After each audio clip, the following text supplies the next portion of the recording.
And there we are. Hey there, everybody. Thanks for joining us, tuning in. You know what the deal is. We're ready to hit record for our next episode of the Hidden Entrepreneur Show. I never do it alone. Why would I? I got somebody right here on screen with me. It's Estie Rand, ready to deliver, as the saying goes. What's up, Estie? Hey, Josh. I am so excited to be here. Me too. We're actually going live typically later past the hour than I like to, or not that I like to, than I usually do, because I usually spend 5 or 10 minutes prepping with the guests before we go live. We just spoke for like a half hour, and I feel like we could have gone much longer before we even made this official, right? I think so. It's an awesome thing. Maybe it's that East Coast thing. You were from the East Coast, so maybe there's that. I am an East Coast native. You never fully get rid of it. Right. And like I said, why would you want to? But maybe you want to. You want to distance yourself. I like the West Coast. I like the LA vibe. I like the chill. Yeah, that's cool. So you were in Brooklyn, New York. Then you went and spent time in Jerusalem for some time. And then you said, we're packing up with the family and we're going all West Coast. That's right. We went out West in our little wagon and we landed in LA about 4.5 years ago. How much time did you spend in Jerusalem? Almost 10 years. Almost 10 years. And you did the same thing you're doing now, or a version of? So first, when I moved there, actually, I was a secretary first. I had been doing marketing and PR in New York, but like all foreigners, when you go to a foreign country, you take a downgrade very often in position. And so when I got there, I couldn't find a job marketing PR. My Hebrew wasn't good enough. I wasn't finding companies. And so I ended up getting a secretary position. I'm a terrible secretary. Terrible. I'm really bad at it. I'm very good at hiring secretaries and delegating to them. Very bad at being one. And didn't last very long. I moved up in the ranks pretty quickly. I became the CIO of the same organization for about 6.5 years. And I left there. And then I started what I'm doing now. Now I read, and was that the same CIO position that you said you had to leave because of internal politics? I read that, right? Yeah. That is why I left. I was very happy there, really, until they hired this middle manager who, listen, he was a moron. I think he was threatened by me, partially because I thought he was a moron. And we didn't get along so well. And he basically took my team. He took my trip to Argentina. He's like, you're my new secretary. I'm like, no, really bad secretary. Remember? Really bad. I was like, no, I'm like the CIO. I got a team. I kind of manage this whole thing. And he's like, nope. Your team is my team. Your job is my job. You're my new secretary. And I'm like, actually, I'm the new leaving person. Bye. Exactly. Right. Have we met? I'm out. Exactly. And I left, and it was absolutely terrifying. If that's something we can talk about, or that comes up in the recording, we'll, if it's relevant, we'll make it so. If there's a lesson there, an interest there, we'll expand on what that means. All right, cool. So I am ready if you are ready. I am ready. Never been readier. I love that. Never readier. There you go. Psyched.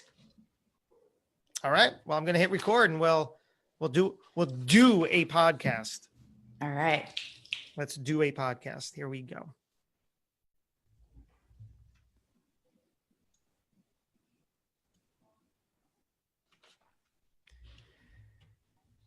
Hey there, guys. Thanks for tuning in and joining us. You're tuned right into the Hidden Entrepreneur Show. I am your host, Josh Cary. Our guest today has been helping small, medium, and large businesses improve on, get this, minimal budgets for over 13 years. How cool would that be? A graduate of Baruch College Zicklin School of Business in New York, Estie Rand is also a certified professional coach. After spending many years in the nonprofit industry, she founded Strand Consulting to bring her skills of doing more with less. Let me say that again.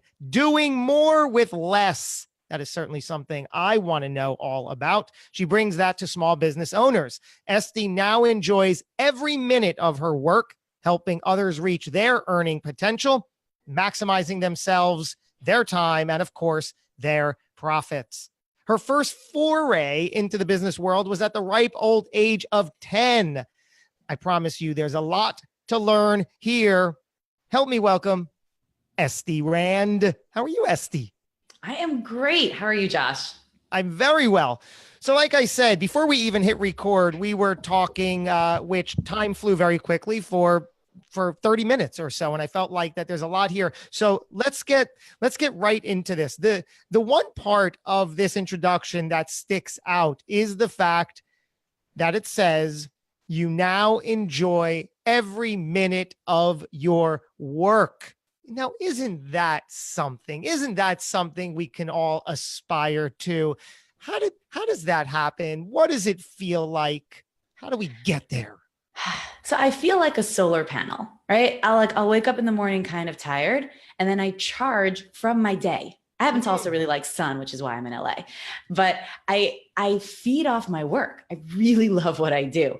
I started it from a place of passion. I started it when I was still living in Jerusalem, and it was after the 2008 recession, and I was just watching all these people try to pull something together, try to like be a seller on Etsy or do massage or sell cupcakes or like just figure something out because jobs were scarce, incomes had gone down.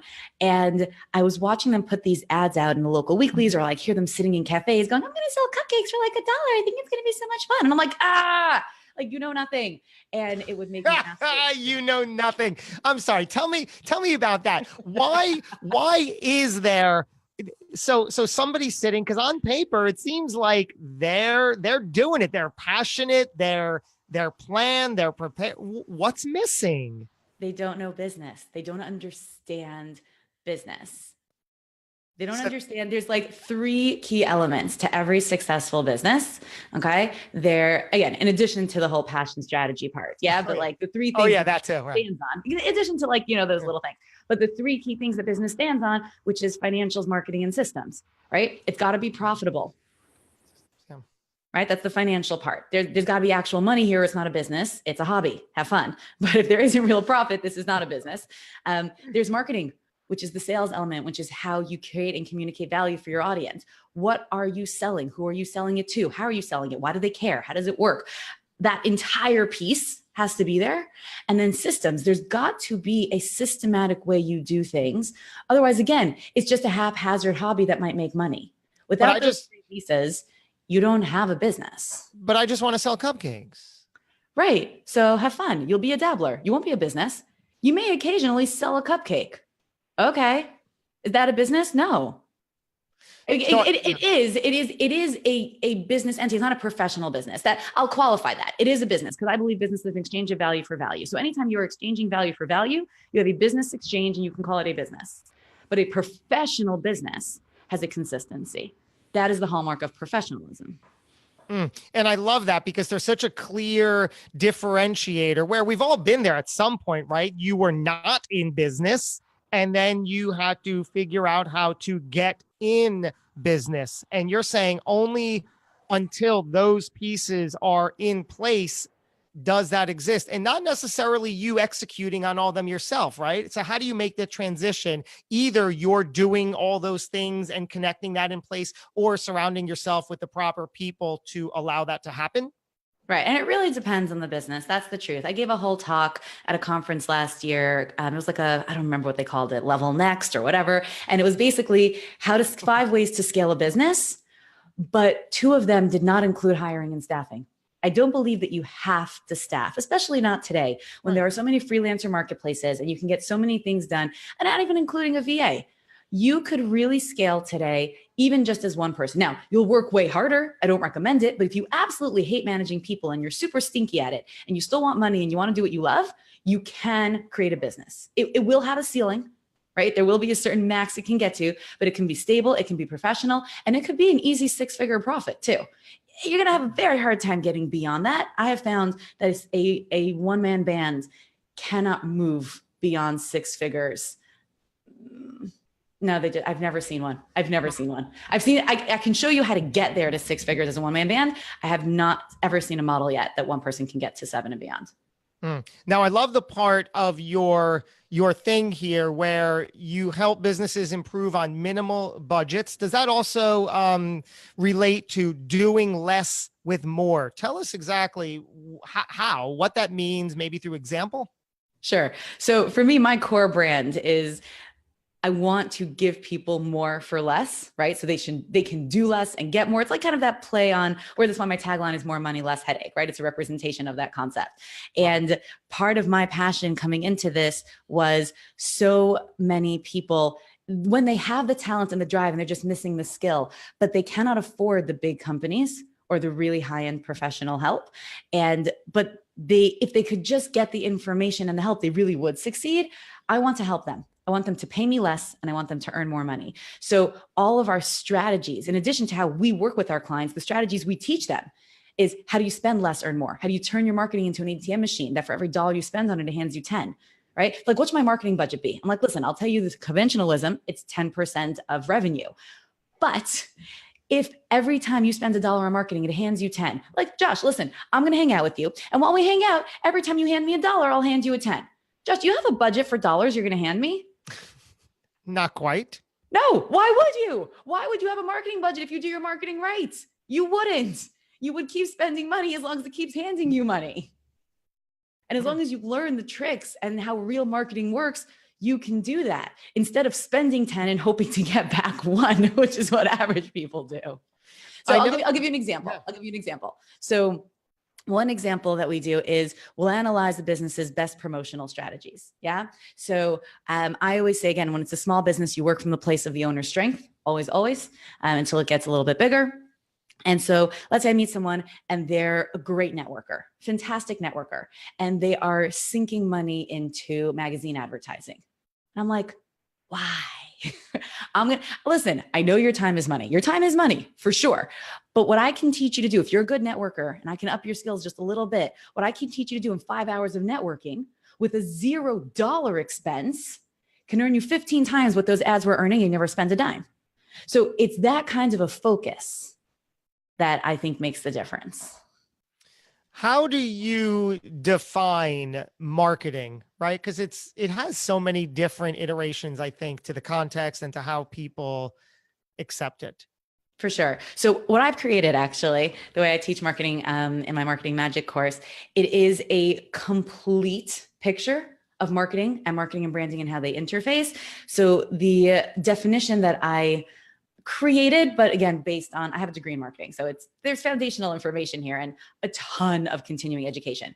Marketing is the creation and communication of value of your product or service to your target audience to convince them to buy. So it's a really long sentence. There's 4 key elements: create, convince, target, and Marketing is the creation and communication of value. Create, communicate, target, and convince. Those are the 4 elements. Marketing creates value. Okay, so pricing is a function of marketing. How you price things at its baseline level, right, is cost-based. And please don't sell things for less than it costs you to sell them, whether it is your time or an actual physical thing. And that's the whole teaching in and of itself. And everything else about price is marketing. It's how it creates value for people. You buy something expensive, your initial thought is that it's better. It's just how we operate. Marketing is, I read psychology books for fun. To me, they're all marketing books. I love it. So marketing creates value for people. The presentation, one of my staff, actually, this is a great story. One of my staff said to me, she went shopping for dresses for her kids. Right? She wanted to get them. They're having, I don't know, if someone's getting married. They went to look for like these fancy dresses for the kids. And so she went to one store and it was like, she said, it was just like cluttered and they had all this different stuff. And she saw a dress, but she was like, it was like $100. I thought that was a lot for a kid's dress. I didn't want to spend so much. And she's like, I just left. She said, 2 days later, I went to this other store, like very posh, upscale. So I wasn't finding anything in the cheaper stores. And I found this dress and it was like 130, but I was like, you know what? I'm not seeing things for less. This is a really good store. I bought it. She said, I came home. My sister saw me. She's like, hey, wasn't that the dress you were looking at in the other store for 100? Oh, it was unrecognizable. But it was unrecognizable because through their marketing, that posh store had created value where she paid more for the same thing that she wasn't willing to pay less for in the other store, same dress. And she didn't even realize. She's like, Estie, this is exactly what you teach. She's like, I had to tell you the story because I know you talk about this all day. She's on my team. She's been listening to me for a long time. So that is what marketing does. It creates value and then it communicates it to you. So you're actually, what I just picked up on there is you're actually a case study, a living, working example for what you do, right? Through your own marketing. Talk on that. For sure. So I built my company to 6 figures with 0 in ad spend. I built it mostly by networking, by speaking. I do a lot of what you might call content marketing, but again, just sharing knowledge, sharing content, always trying to add value because I'm coming from a place where I just want everyone to do what they love and earn bombs of money doing it. Like that's all I want. I'll sign up. Exactly. That is all I want. I want everyone to do what they love and earn bombs of money doing it and have a good life. Like I always teach it as a Oh yeah, I like rules of 3s, right? Yeah. So like when we do goal setting with our clients, there's also a 3 pyramid there, right? So there's the money, there's the service, and there's the lifestyle. And I don't believe that lifestyle business is a dirty word. I believe that lifestyle business is the goal for everybody. I love it. People look at it like, lifestyle business, not a real business. I'm like, oh, really? What's a real business? It's a real business where you spend 7 years absolutely destroying your health, all of your relationships, not having even a second to breathe, think about anything. And at the end of it, you're sitting on a few $1 million, most of which is going to go in divorce lawyers and divorce settlements, therapy for your kids, healthcare for yourself, and a Maserati because obviously you're miserable. Is that a real business? I don't think so. Somebody who speaks as quickly as I do. I love it. I think we're going to get in double the content in the same amount of time here if you were doing a per word transcription. So if you're not watching the video here, take me on my word that right over Estie's shoulder, she has, I don't know, I described it as like a little bonsai tree. It's that kind of visual, but it's not a bonsai tree. It is apparently some sort of money tree. Tell me what's going on there. I love this topic. A bonsai tree because it is tiny. I know very little about plants. In general, I have a black thumb. I'm good with kids, but I'm terrible with plants. Like you hand me a plant and it doesn't often live very long. But this one's been doing really well for almost a year. I think it's like a Korean money tree or something. Now, again, I don't live in La La Land where I think trees really grow money, right? But I do believe in law of attraction. And so that which you think about, that which you create a space for in your life, by feeling and believing so strongly that it's almost already there, you bring that into your life. And so I will say I've seen a lot of success since I got my money tree, not because I think it's magic, because I think whenever I see it, I think about money and abundance and success. And so it takes my focus there and it brings that into my life and my business. I love this because money, everybody can relate to. People either love, dislove, attract, detract, and there's all this kind of struggle, right? Even the people who attract money, they could be ridden with guilt and shame and embarrassment and unworthiness. And then there's the opposite, and people are struggling. Oh, why can't I? Where do you fit on that emotional scale with what money is and how it flows into your life? So I'll tell you, for the longest time, up until really not that long ago, I only ever had my sights set on earning enough for my business that it would feel like a salary. That was like my goal. It was like, if I could turn my business into the equivalent of a salary, I'll be happy. Now, salary in LA is, well above 6 figures. So I wasn't like, we weren't talking like 50K salary. It was a very decent salary that I was aiming for. One that I felt that if I ever had to shut down the business and get a job, I could easily command, having already done C-level positions. But that was kind of my mindset. And I will tell you, I never crossed that ceiling. As long as that was my mindset, it never changed, right? My monthly income was always thereabouts what I would have expected from a monthly salary. And then not that long ago, maybe just a couple of months, honestly, I hit this moment where I'm like, why? Why would I only want my business to earn me a salary? Why? And it was the point where the business had hit that stable place, where we're doing well. And I'm like, because I hit that. And I'm like, okay, I'm here. Why would I stay here? Why would I not make this thing really big? And then I have so many things to do with that extra money. Like one of the things I want to do is start a fund where I can, sometimes business owners come to me and I help them get funding. Why, when I believe in a business so strongly that I would really genuinely help them get funding, why would I not want to have my own fund where I could help fund them when I really believe in someone? I want that. I want to have a whole lot of money to do that. I also have like 3-4 other business ideas that would use some capital. Why would I not want to do that?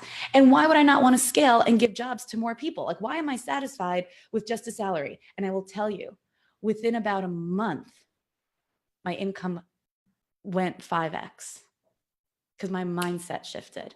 Until then, I did not have it in my head that I could or should earn more. I didn't have the purpose for it, and I didn't have the possibility for it. So I was blocking myself out of it. I really believe this. And as soon as I opened up to it, it opened up to me. How do you, today, the person you are today, are you confident? You come across confident. Is that what I'm picking up on? What am I picking up on? What are the traits of Estie Rand here? Confidence is definitely one of them. I will say I'm right until you prove me wrong. So, are you? If I say it, I believe it. And you're not an only child. I am not an only child. I am an oldest child. Oh, there, light bulb, got it. I knew it was going to be one of the two because I know only children have that, it's all me mindset. But okay. So you're the oldest, which go ahead. I am an oldest child. I'm definitely an in-charge leader type personality. I always have been. I am an out of the box person. I was always the person like, so when I would go hang out with friends in high school, just talking about someone yesterday, and we'd all show up, and this is, pre-smartphones, before everyone's taking pictures of themselves on their way out to ask what outfit they should wear. Everyone would show up in black. I'd be wearing jeans. Everyone would show up in jeans. I'd be wearing black. And at one point I'm like, do you coordinate, or is there just something in the air that you all tap into that I don't? But I've always been that way. There's always just and I don't know why, I don't know how, it just is. That is definitely a part of who I am. And it took me a really long time to own it and to revel in it and to see the benefit of it as opposed to the detriments, right? I spent a very long time frustrated.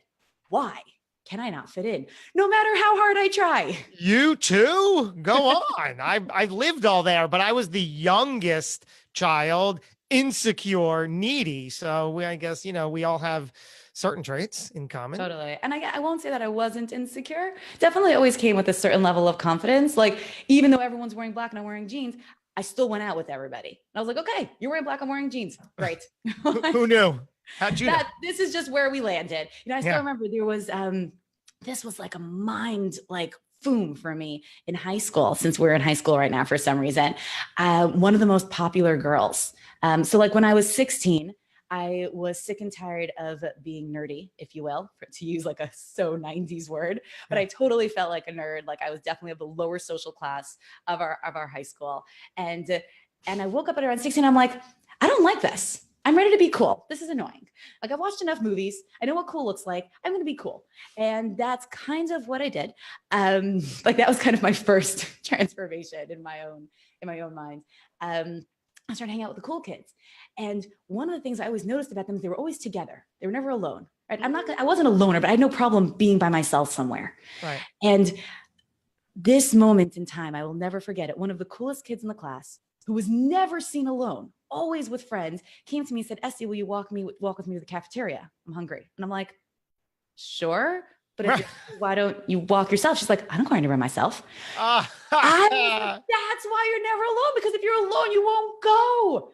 I get it. I did not until that moment understand. Because for me, if I can't find someone and I'm hungry, I'm going to go to the cafeteria and get food because I'm hungry. I don't need people. I need food. What's the people part? Oh my God. I love that. Let's go back in time, even prior to high school. What was life like growing up for you as a child?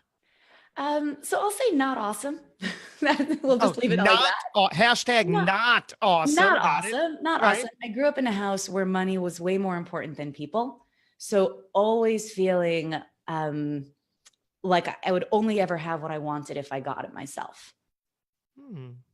And again, money being more important than people, money was king. My brother actually said to me once, we were discussing it, he's like, Estie, money is air. If you're drowning and you have money, you will live. And he was dead serious. Logical, not, but emotionally dead serious. That's the kind of environment I grew up in. Money is king, money is everything. And it's a complete lie. Okay. Like when I still remember one of my first millionaire clients, and I remember sitting with him and we were running his books, genuinely a multimillionaire. Okay. I ran his numbers. And he was completely miserable. And I remember the shock, because until then I'd been working with smaller businesses. He was my first multi-million-dollar business. And I was just like, but you have so much money and you're so unhappy. And he was genuinely unhappy. We had to deal with that also.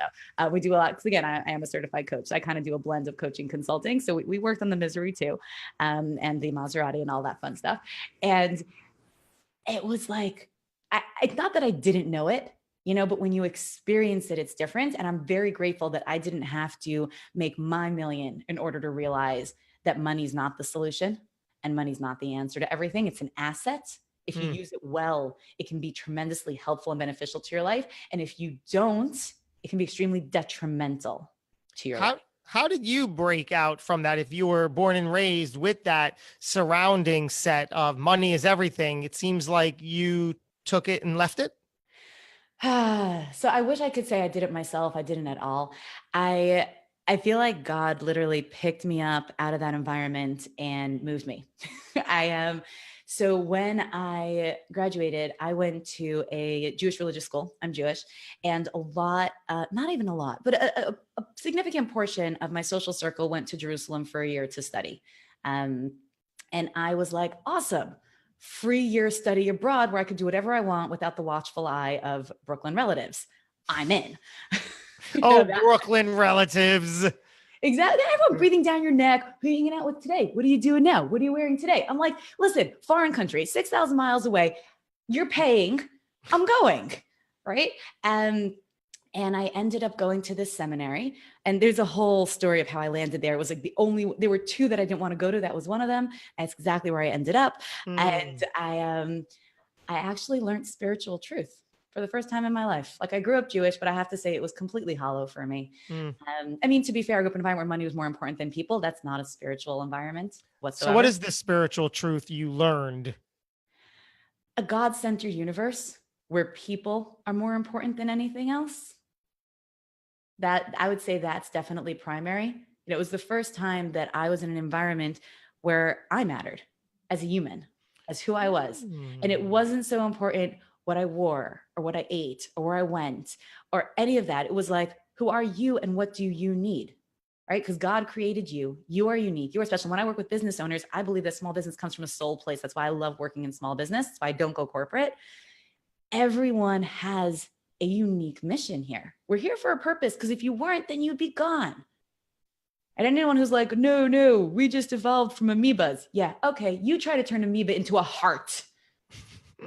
Like 300 trillion cells. You really think that happened by accident? It didn't. No one wants to play that game. But I like that God-centered consciousness, but with the goal being human-centered focus and benefit. That completely changed my world.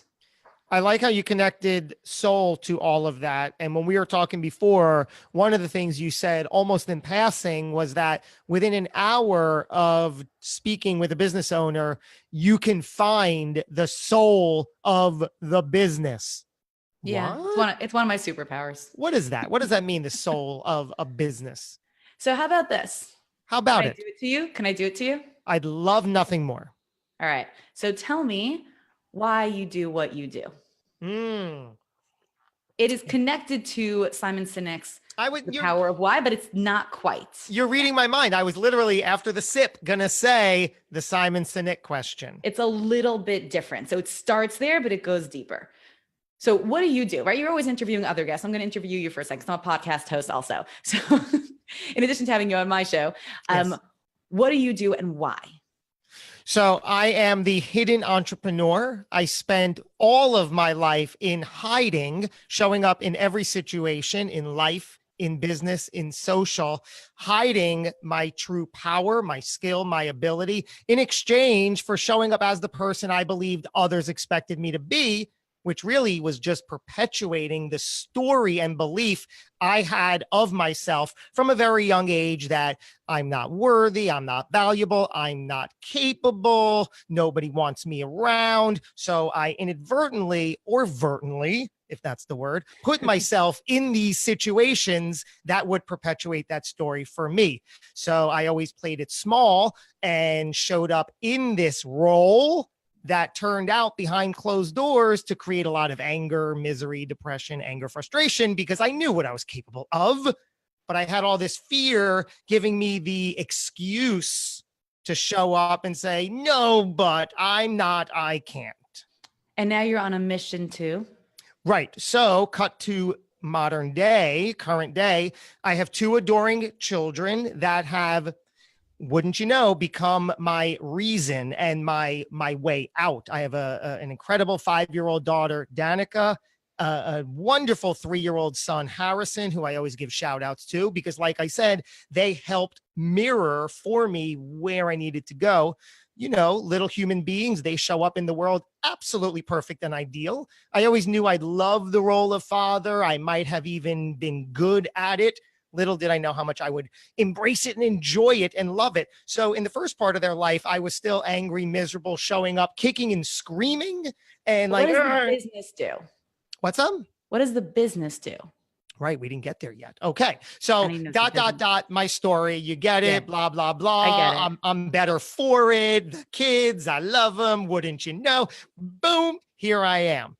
So the business, one-on-one program coaching to help others who secretly know their power, excuse me, who secretly know their power, stop hiding behind fear, show up as themselves, and do the work they know they got to be doing. Okay. So there's a movement from hiding to present. That's an element. It's not everything.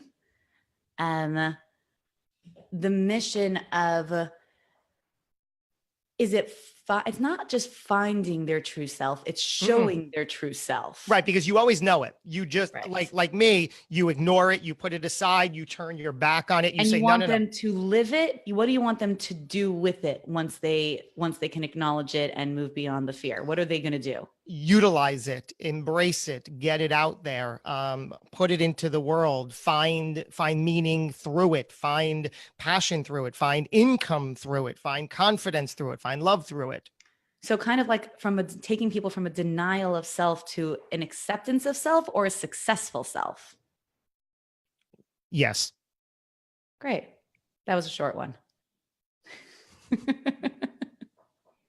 That's the soul of the business. The soul is moving people from a denial of self to a successful self. Again, if we went longer, we might get a little deeper. Right. And we could dig. And yeah. And we dig again within an hour, right? We did that in like 4 minutes. Probably less. Yeah. Yeah. I wanted to show you the very shortened version. Yeah. But when you come from that soul place, that becomes your core brand. So your core brand has a movement in it. It has elements of self in it. And all of those elements need to show up in all of your branding. And then that language will influence all of your marketing communications. And you're going after an audience of people who A, are in a place of self-denial, and B, don't want to be. So it starts, that core, I talk about it as the seed, right? I teach marketing as a flower. I have an entire infographic that I built out that my course is based around. I love it. Infographics. This is the DNA. Yes, this is the DNA of every marketing strategy, really of every business, but I teach it as the core of marketing strategy. Marketing strategy is really, we do business plans and pitch decks. It's about 85 to 90% of a small business plan is the marketing strategy, the way I do it. So that's the seed. Everything grows out of that. That's your business soul. Well, thank you. That was unexpectedly cool. I like surprising people. I love it. Whew. Let's go back to your, when you had your first business at 10? How, what? What's that about? So again, I grew up in a house where money was everything. So I knew I needed it. And I am lucky. I work with a lot of entrepreneurs who are afraid to charge for their services. They feel embarrassed. I never had that ever. Like anytime I have an idea, I'm like, ooh, how do we make people pay for this? I've had over like a dozen small businesses in my lifetime before this current one. And so my first one was at 10. I was selling string bracelets, custom name bracelets. The kind that you might get like in Santa Fe on the street, like it says, Josh, like in string wound around like a little plastic thing. Yeah. So I made those. They were very, very popular when I was 10 years old, and people were buying them. And I'm like, could totally figure out how to make these. Might have even been a friend who taught me. And then, but here's where she and I differed. She taught me, and she like sold them, I don't know, for like $1 or whatever. And I created standardized patterns that people could choose from that I knew I could do fast. I sold it for $2 because I felt that people would still pay it, and why shouldn't I earn more money? I had order forms. Even though I had my parents paying for my supplies because I was like 10, I calculated my cost of goods sold. I had no clue what I was doing. But in my head, I'm like, well, if my parents don't pay for it and I'm doing this because I want money, I need to make sure I'm making money. So how much string do I use for each bracelet and how much do I charge? And I was like, oh, I'm totally making a killing. It cost me like 3 cents and I was charging $2. I was like, so it's only my time. And then I was like, okay, but when I run out of time, so I'm going to be train other people and start hiring people to make more bracelets.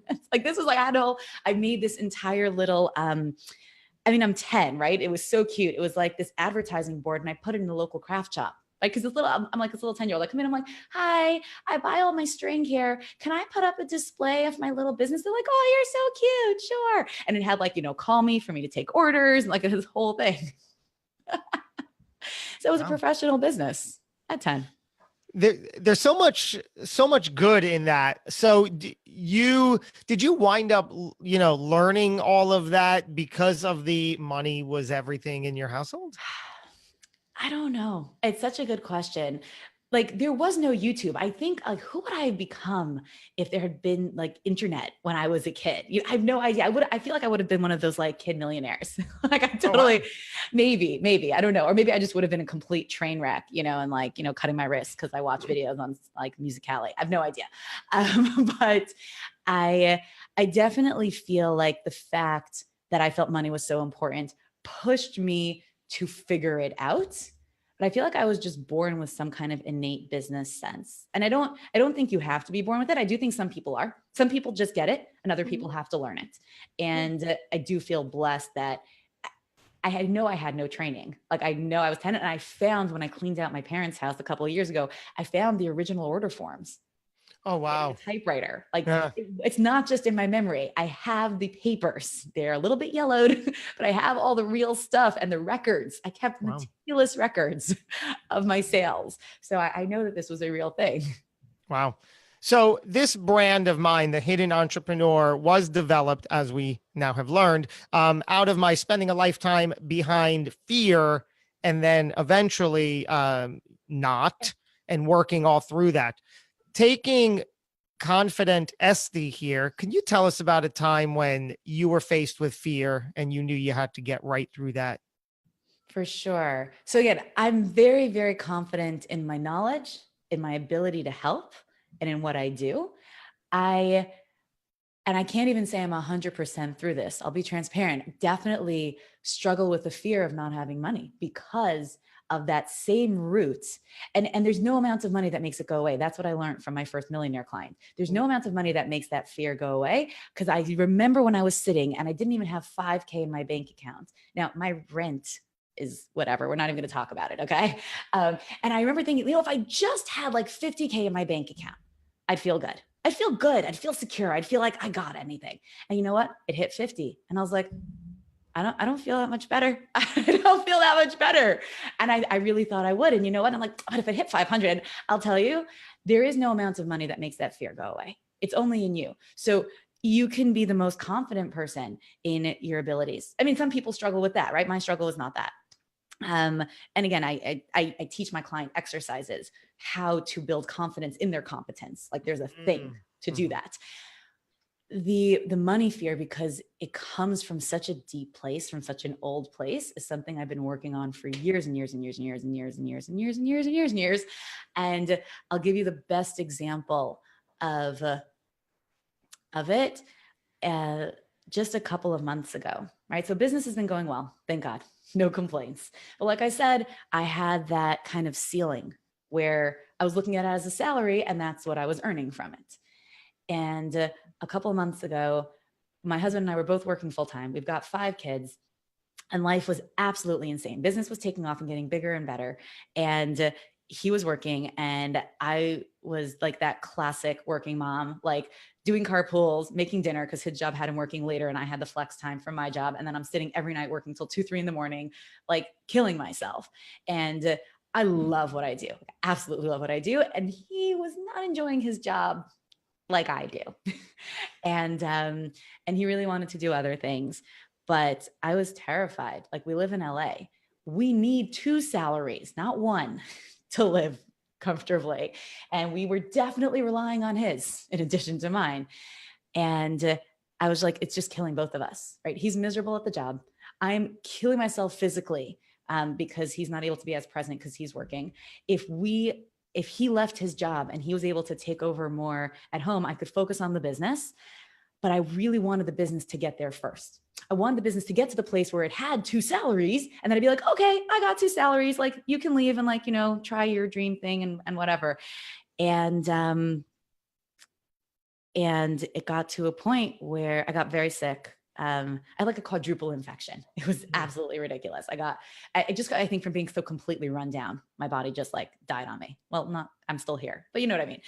And I was like, this is ridiculous. It's just fear. It's just fear. I sat down with my team and we used our own marketing strategies that we teach our clients. I said, I want to try to build a marketing strategy like we teach our clients. Can we double our income if I do this? That was the beginning of my genesis of like, why am I trying for 1 income? And once I started playing with why am I trying, like try for 2, I was like, but if I'm trying for 2, I could just take it all the way and then do all those cool things. And we sat down and we built a strategy and I was like, okay, like this could work. I see it. I see how I could do this. And I gave my husband permission to leave his job without having the money to cover it. Terrified is not the word. Like, definitely scared, pushing through the fear, saying, there's no reason I can't do this. And there's no reason, right? If I believe in God and I'm not trying to rely on miracles, right? I'm not saying, hey, my tree is going to suddenly grow real money and I'm going to pluck it off. I'm saying like, listen, I know business. I have helped clients double and quadruple their business.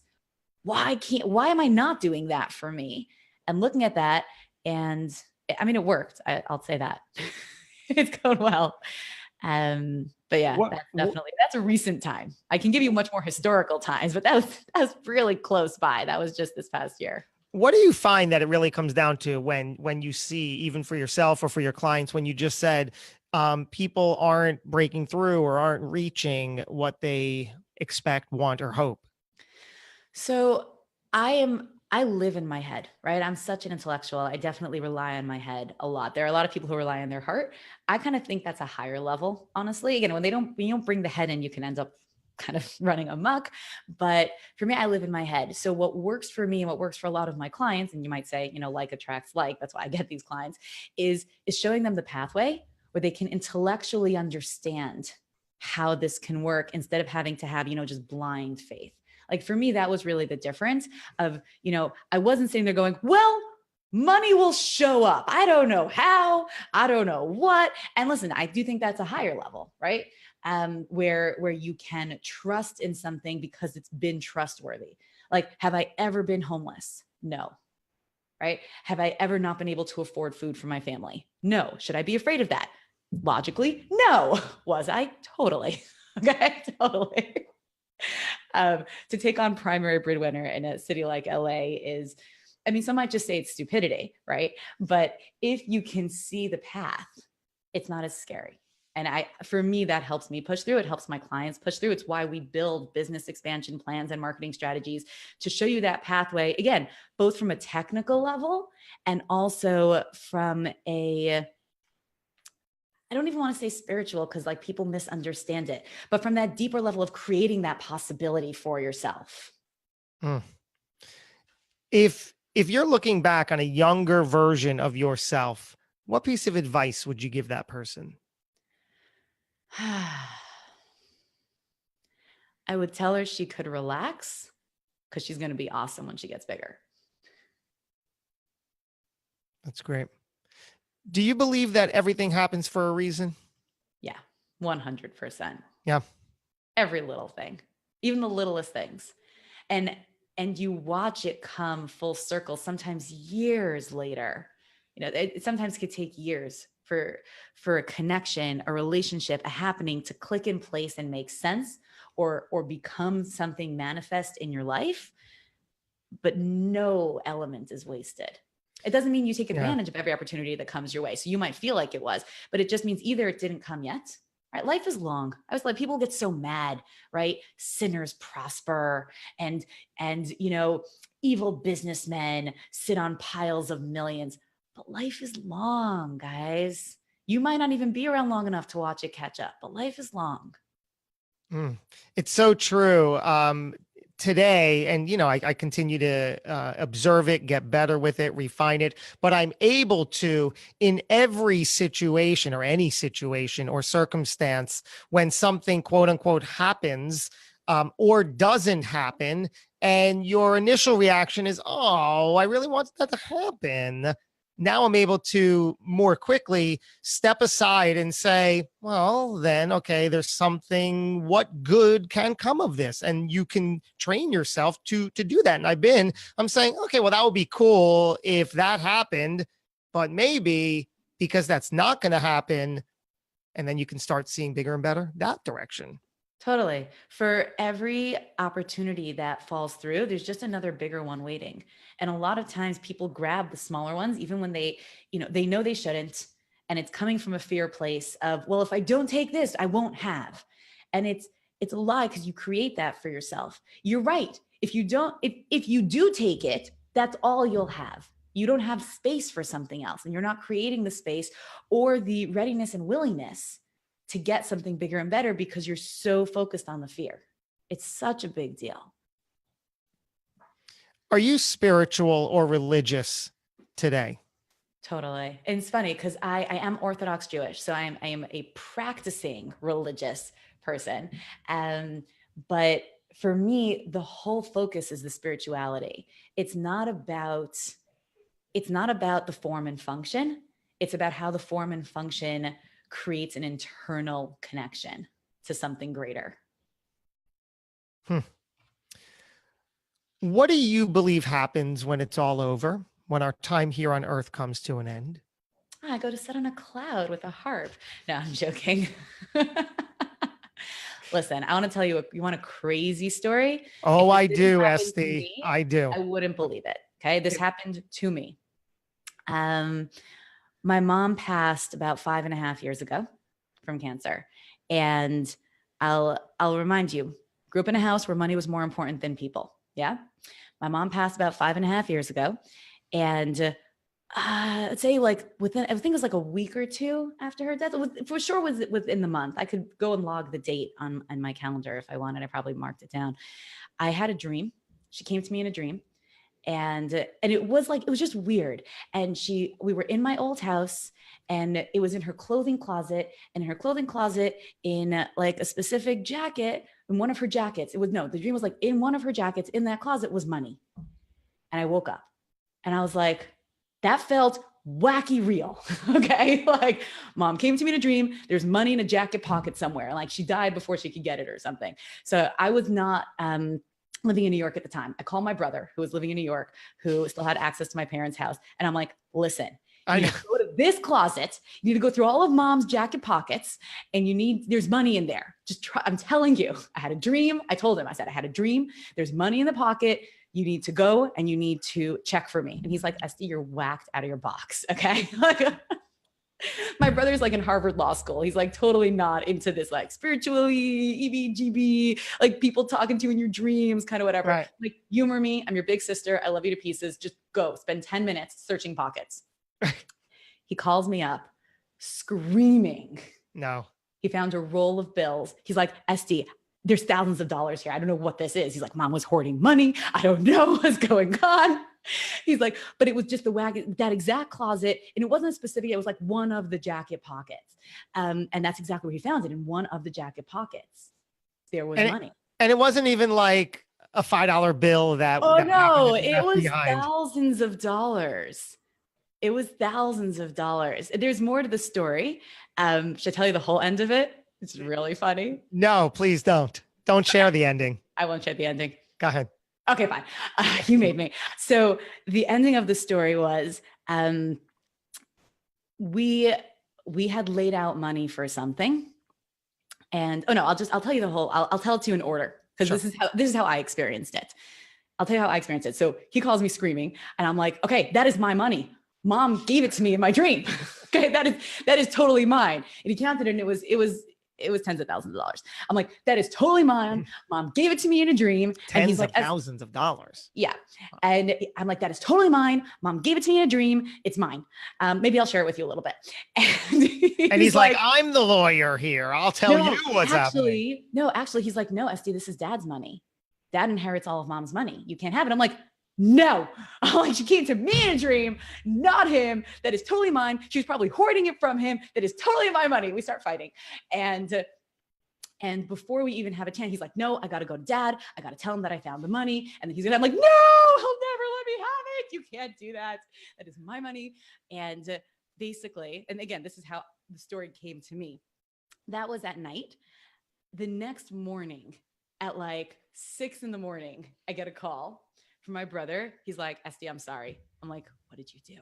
He said, you don't understand. He said, I was sleeping. He decided to stay at my parents' house that night. I don't think he was living there at the time and he stayed over. He was able to go back and forth. He's like, Dad came banging on my door. He's like, did you take money out of one of mom's jacket pockets? My brother's like, oh my God, what is with the ghosts? My dad had put it there. It was money that he was supposed to send me for money that we had laid out for something that he wasn't giving me. I wasn't getting. And my brother's like, yes. He's like, how did you know there was money in there? He's like, Estie had a dream that mom came to her and told her there's money in one of her jacket pockets. Now, I have to tell you, I grew up in a house where money was more important than people. My dad was the one with the purse strings that were held tightly closed, okay? I cannot imagine anything more scary than his dead wife coming to his children in a dream, telling them where all his money is hiding. Oh my goodness. I was dying. I'm like, you don't have to apologize. There's absolutely nothing better than that. Wow. My dad was so creeped out, I got the money. Wow. So what do you think happens when it's all over? I think that there is a part of us that lives on, that can come communicate with other loved ones if it needs to, for sure, close after death, the soul hovers. But everybody knows that there's more to them than their body, right? That's obvious. Okay. And right, like I'm going to take that as a given, right? Because they could figure out how to grow bodies, but they cannot make them live. Okay, that life force, that's the soul, the thing that makes you, the thing that makes you unique. It is the thing that is you, whether you have a body or not. That thing lives on in some capacity. It's a capacity that we cannot fully understand, right? It's a representation. So a great example I once heard is if you would think about videotape, yeah? But back in the day when we had videotapes. Right. My kids will never know. Yeah, totally. Mine either. Yeah. And there's like, I think it's electromagnetic encoding. Yeah. Magnetic strip. So the encoding on the videotape, it doesn't look like anything. But what's in that, when you plug it in, it's sights, it's sound, it's people, it's movement. So the soul is that encoding. It materializes in this world as a physical body, but it's an encoding. When it's not in this physical world, when the body dies, that encoding is still a thing. So even when the video is not plugged into the VCR and it's not playing, it exists. It exists in a different capacity, which is represented in the capacity we're here now, but there is still an entity. But again, when you look at a movie, you cannot at all translate it to a videotape. It's that much of a difference. So it's hard, I think, for us as the video playing to comprehend what it means that we're just a magnetic encoding, right? We're energy, we're source energy. Yeah. So to me, that's what happens. We go back to source.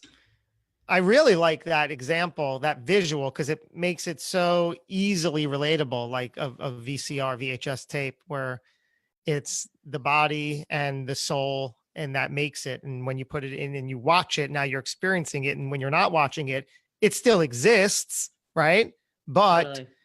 it's how you interpret it when you're observing it versus not. Now, that also carries over into the definition of quantum physics, right? We're inching towards Which I've that. been studying a lot recently. I could tell that's what we're inching towards. Yeah, I've been playing a lot with quantum physics and Taurus and a whole bunch of other cool things. Yeah, definitely been hanging out with that crowd as well. And thus, this part of the conversation makes perfect sense. Yeah. And again, to me, I don't see, like, some people go like, oh, but you can't mix religion and quantum physics. You can't mix religion and science. And honestly, I don't see why not. I don't see any discrepancies, not even one. And I'm pretty well versed. I have been teaching religion for well over 15 years. I'm very well versed in, specifically in Judaism. I've studied a lot of different theologies, but I am Jewish. I've definitely spent the most time on that one.